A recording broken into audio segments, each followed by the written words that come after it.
Sometimes in poker, the right move at the right time can make a big difference to your bottom line. Today we break down one of the best moves, the stop-and-go play.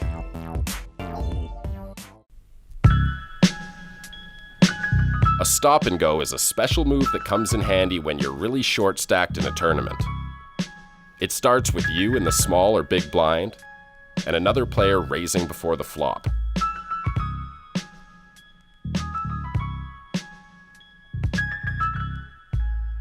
Instead of moving all in, you can just call the raise with the intention of moving all in on the flop, no matter what cards come.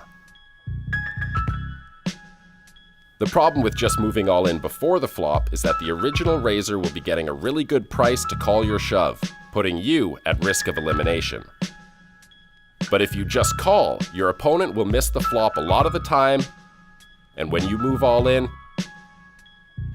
he'll be forced to fold a lot of hands he would have called with pre-flop.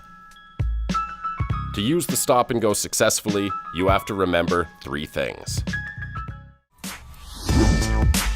Number 1. This move works best when you've got between 5 and 10 big blinds, so it's only useful in tournaments, not cash games. Number 2.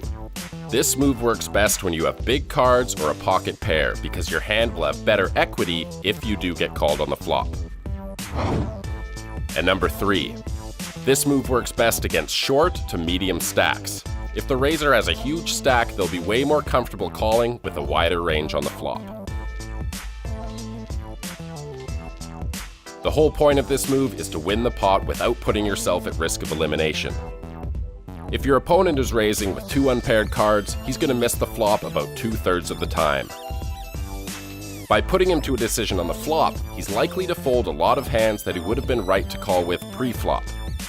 The stop and go is a survival play, and you can use it to increase your stack without having to gamble with a pre-flop all-in.